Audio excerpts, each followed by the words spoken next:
Okay, even though I'm going to try recording this still, okay, we're going to go to this page 24, picking up on this. Okay, because I noticed that the universe listens. The universe listens. Okay, so we're going to talk about the Maya, Nikola Tesla here. So, surprisingly, the word Maya has been important in almost all the great cultures of the world with different meanings, such as the origin of the world. Okay, so we're going to talk, you're going to see that, well, you're going to see it's going to get interesting. So, or the world of illusions, or the universal world order. So, I was talking to somebody about Neuralink and how people are seeing this 5G matrix that we're in, and how it's all based upon a continuum. Okay, because I remember having a dream that said your brain. It looked up my code on the Akashic records. Remember when I said this? You know, and death looked at me scared. So, everywhere, be it in Buddhism, Hinduism, among the ancient Egyptians or ancient Greece, there are gods, goddesses, and other important figures that bear the name Maya. Okay? Ayaya, Maya. Okay, Buddha's mother is called Maya. Okay? So was the treasurer of Egyptian king Tutankhamun.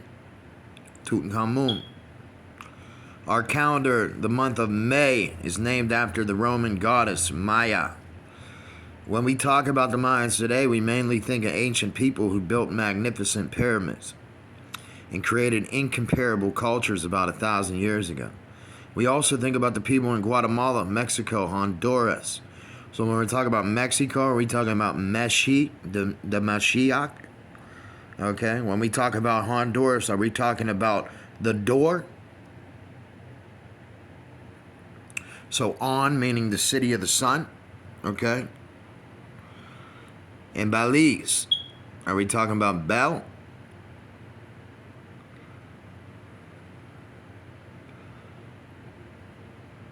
Okay. Who have preserved this knowledge for 1,000 years, passing it on from generation to generation. In this way, the Mayans still stand for all the Aboriginal peoples who are keepers of this ancient knowledge. Besides, the Mayans' superior knowledge about the calendar has strongly influenced the native tribes on the American continent.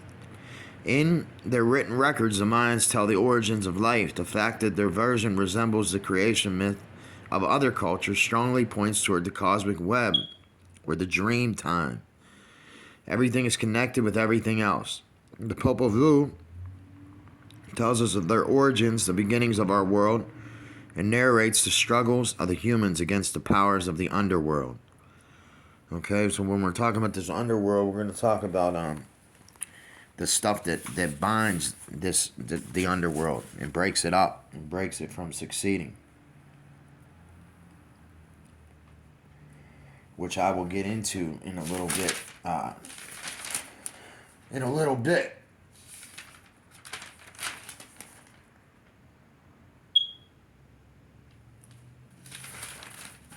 And that would be called the wit. So, the spirit world, the Ka'aban, the Ka'aban. So we'll talk about that, and with the sickle. So I am the Ka'aban. Okay, you are the Ka'aban. You have all these things in you, just like I do. So, the Mayans tells of their origins, the beginnings of our world, narrates the struggles of humans against the powers of the underworld. The Popol Vuh begins with the words reminiscent of the beginning of many other books of wisdom. This is the account of how all was in suspense, all calm in silence, all motionless, still. And the sky stretched above empty. So many of the creation myths of the world begins as follows. In the beginning there was nothing. In other words, everything was one. This is why the first sun sign in the Holy Mayan calendar is called the Imix, which carries this meaning. It's also would be like it's just the primordial waters, so to speak, and it mixes like the great dragon. Okay, so in Western culture, the name Maya describes the wise and good old woman as the midwife and the grandmother. I always say, listen, I love grandmothers. I just lost mine recently. I wasn't very close to her, but at the same time, man, when I think of who should, I know this sounds funny, but when I think of who should run this world, I think of a grandmother.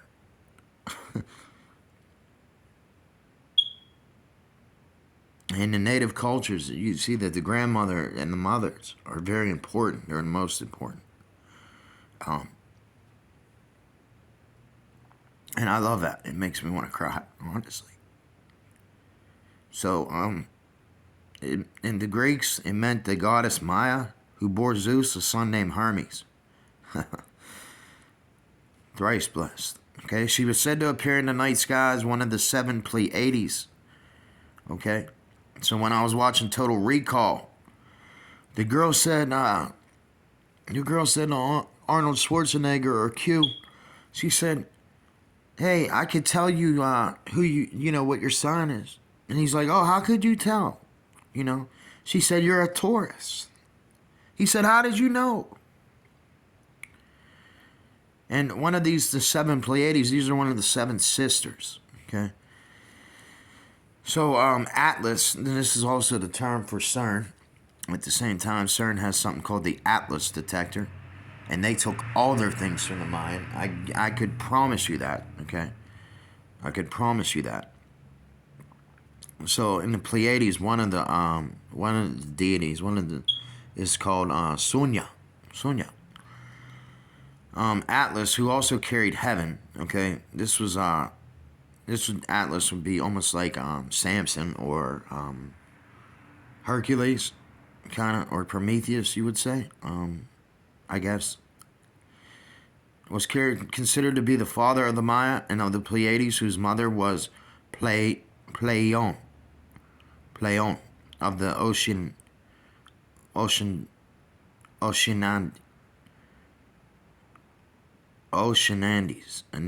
Oceanese. I can't pronounce that word for some reason. But you see, it's almost like the name of Joshua. The Oshi. Now we know that Moses was the Moshi. Okay? And we know that they were twins. So also the interesting story of the Maya, the Marope, the Tegete. So you hear like the Pleiades are Tegetans. And they had been trying to flee from Orion for many years, and eventually Zeus transformed them into the constellation of the Pleiades. For the Mayans, both the Pleiades and Orion are very important star signs. Orion would be like, the 3 wise men would be Orion's belt. Orion would be like the mighty hunter, like Nimrod, okay, in a sense, or Osiris. The Popol Vuh is based on the myths and the stories of the Mayans. Originally, they were handed crown down by word of mouth, but after the conquest of the Spaniards, they were put on paper. So there are also early recordings of these stories dating back to the 3rd century BCE. Okay, we know that Sumerian stuff, we've seen crosses from Sumeria from 4200 BC. Implies in the beginning of each creative process, all available forces must gather so that life can evolve after everything is brought into motion. This is also what I was telling you about, like the muscle, like osmosis, the whirlpool galaxy 51, angels coming down to stir up the whirlpool, right? So in the books of wisdom, in the great cultures, the creation of mankind happens at the end of this process. So we find the same with the Mayans. After 3 unsuccessful attempts, according to the Popol Vuh, mankind is finally formed out of corn. This would be Jacob, right? Jacob, children of the corn. Okay, of yellow corn, white corn, they made their flesh. Of corn meal and dough, they fashioned their arms and legs of mankind. So when people talk about the stewards, this is what they do. Like Adam means clay. and the stew arts, they stew the art, stew creation, and make it into, and form it into what they want. So only the dough of the cornmeal went into the flesh of our first fathers, the four men. Interesting, the four men who were created. So the Incas have a story about the four brothers, okay? And we know that the four brothers, okay, is in a lot of things. Okay, who were created. And this is why the Mayans and the ancient people call themselves corn people. Okay. These are origins of all of us, okay? So, the native peoples of America say that every stone, every tree, and body of water carries the memory of the beginning of time, and this is their story. So, you look at a tree in the Gospel of Thomas, which I try telling people about, but they just don't. People are stuck in their own religious beliefs, and they just refuse to learn anything new or different. And I can't, I can't, I can't, I've reached a point where I can't change it. I fight tooth and nail trying to change people's ideas, and it's their own choice and free will. So, yeah, and the book of Thomas talks about this, how everything is, lift up a tree, I am there. Lift up a stone, I am there too. God is in everything. God is nature. God is the elements. God is energy. So it was a time that we still lived in heaven. The one day everything became more and more constricted. The Great Spirit decided to send us down here to planet Earth. So we would live there as beings in a physical body. A great council was held in heaven, and this was decided. Those among you who wish to be present when Mother Earth comes alive and when she will be filled with life will need to protect her. We will give you the medicine of free choice and free will. This will enable you to be the guardians of planet Earth. You are to make sure that all and everyone will live in harmony with each other because you know that you are all dependent on each other. So I'm dependent on, on you as you are dependent on me. Sometimes I feel really alone because I don't fit in too well. This will enable you to live in harmony with each other because you know that you are all dependent on each other. And as the Great Spirit came down to earth on the seventh day, and the Great Spirit here is, remember how I told you about how I was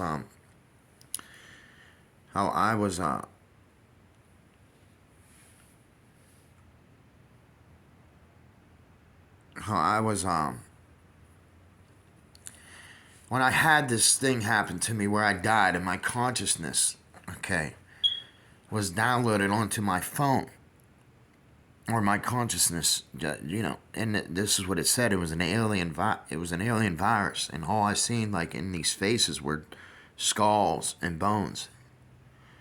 For each face there were skulls and bones for each face, and it was like death had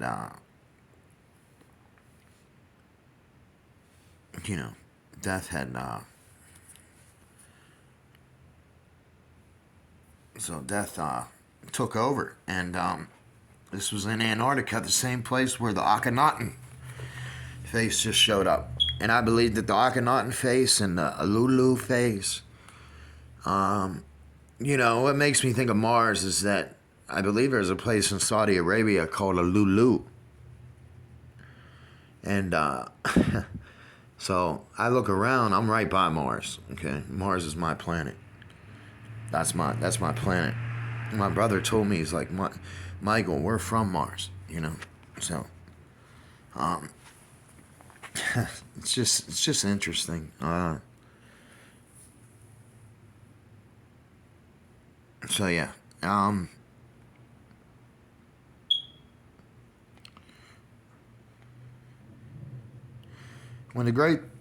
it's referring to the Great Spirit as, like I was telling you, whenever this thing downloaded my consciousness, it downloaded the female version of me as well, the sacred feminine part of me as well, and as well as the masculine of me.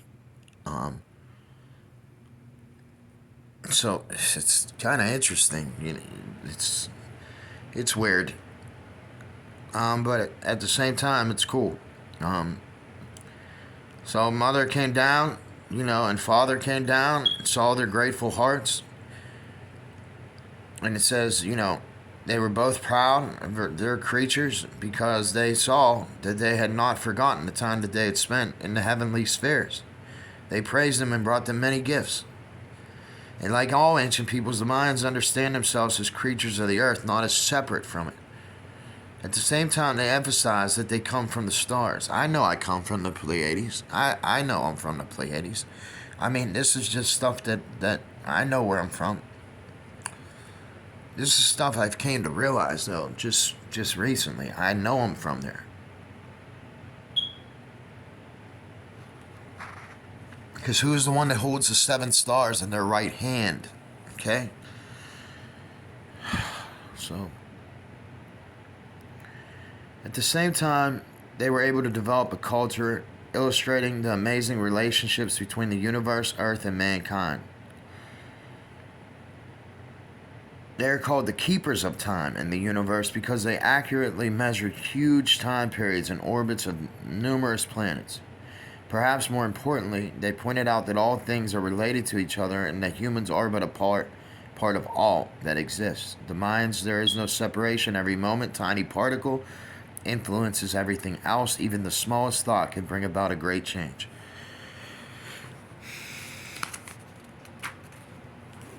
Here's something interesting. So you see that? That is a 13 number wave. Yeah, I'm actually from Constellation 26. So or 62. So yeah, that's my number right there. Boom. KV62. So KV55, KV62. Consequently, for the Mayans, time is far more just than something that can be measured. They know that time is a spiral without beginning or end. Time has many meanings. We live many lives. It's alive like the air we breathe. Time is just like everything surrounding us. It consists of tiny particles charged by light and energy. Okay? Since time is a part of us, it's our most important task to explore it. For we know time, we could find ourselves in the whole universe. And so they did by observing and calculating the movements of the stars in the sky. Okay, the Mayans discovered the secrets of life. This vital knowledge should not be forgotten. They chiseled it onto huge stone tablets, engraved it in their temples. They held the key of wisdom to unlock the door to the astounding world of life, and they worked in such an amazing accuracy that we may find hard to comprehend. The Mayans base all their knowledge and research that there is only one energy. A basic pattern of life which is the same everywhere. Even modern physics are beginning to retrieve this knowledge. Some people call it, the universal force, prana, ether. So we'll talk about the book of the ether and the Mormon stuff. So there's red shifts, blue shifts in the ether. Enoch talks about the ether. These are how angels communicate through the ether.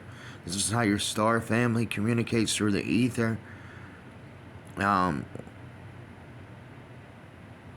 So the Mayans call this pattern the Tzolk'in. Modern physicists call it zero energy. This is what the Hall of Records is talking about, returning to zero energy. For the Mayans, the Tzolk'in is the woven pattern of the universe, but also their holy calendar. It is the pattern that recurs again and again, never changing. Eventually, this knowledge would be forgotten, but they also knew that time would come where it would be remembered. That is why they invented the loom to record reality by means of a pattern of numbers and signs so that everyone would be able to understand when the time was right. With the numbers 1 through 13, they captured the energy of the universe, which pulsates through the cosmic web and is present everywhere, in every thought, breath, and the growth of all living beings. In every new project or idea coming to our minds, in the constellations of the stars, on the waters of the ocean, simply everywhere. These numbers represent the impulses that keep everything in motion. They are like waves in the ocean. Okay? See, life feels good when, sitting here on the ocean floor. Right?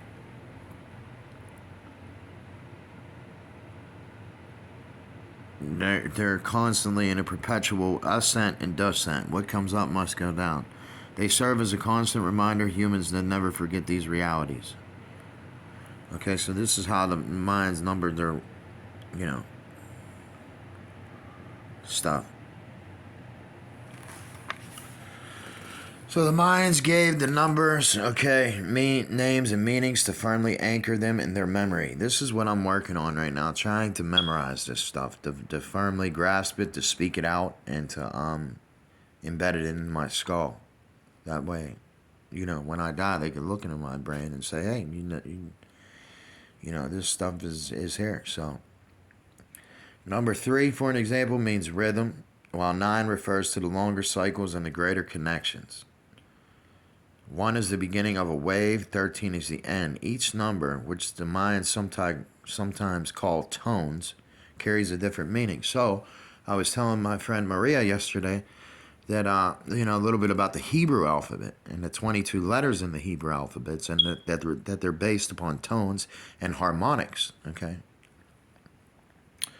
So, yeah, you'll notice that everything, including every song that you listen to, has a certain meaning, brings its own mood, and has certain music to it that you can relate to and what's going on in your conscious, It's kind of like a lot to deal with at one time once you open up your eyes and see this stuff. So it's necessary to enable new creation and develop all existing things. Furthermore, the 13 impulse threads of these numbers are just like invisible hands, which enable the weave pattern to emerge, but weaving also requires spun threads in different colors and various textures. So the Mayans are real big on colors and stuff like that. These colors bring life, to stuff, and which is just beautiful. And the Mayans call these visible threads the 20 sun signs. The impulses emanating from 13 number weaves these threads into a pattern that has shown us the nature of our universe. And with that of mankind, today the 20 symbols would be described as archetypes, basic patterns of life. The Mayans shared this perception. They knew that every single day is different from the next. There are days when everything's going well. We feel great. There are days when nothing seems to work. The Mayans realize that this is not only up to us, but it depends on the energy that is literally in the air. So you're feeling the thickness in the air. Okay. Ah, man.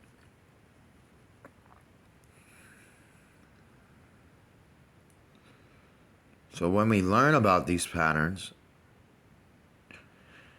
we can clearly focus our intention or our attention and understand why many things turn out the way that they do. On the other hand, we can tailor our activities to suit the implications of a particular day.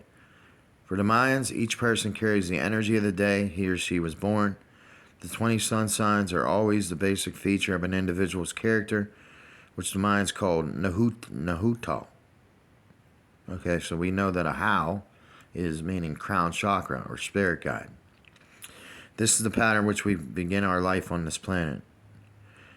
The signs of the zodiac, both in Chinese and Western horoscopes, attach a similar meaning to the birth sign.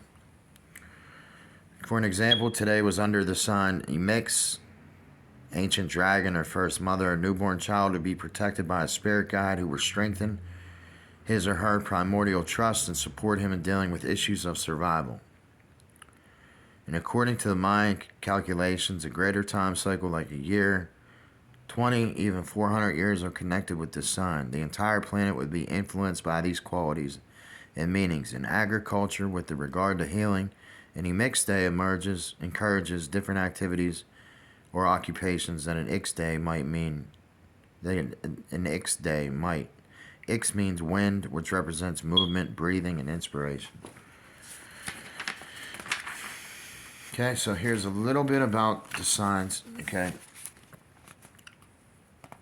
and these symbols of the signs.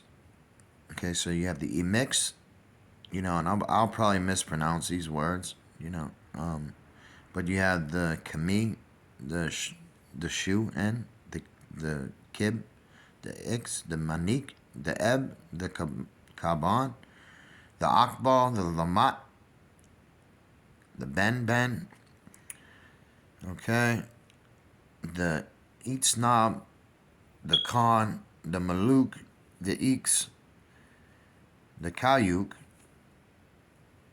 the Chikan, the Oak, the Men, and the Ahau. Okay, me personally, I like that one, and I really like the Ben, the Ben Bennett, right? So with these 13 numbers are interwoven with the 20 symbols, okay, we get 260 different combinations and days. This is exactly the period of time is needed by a child to develop from conception until birth, and this is the cycle of time considered holy by the minds. It is the energy of life, the Luma reality. The minds have named it the Zolkin, okay, or holy calendar. But even more, this is just more than a calendar.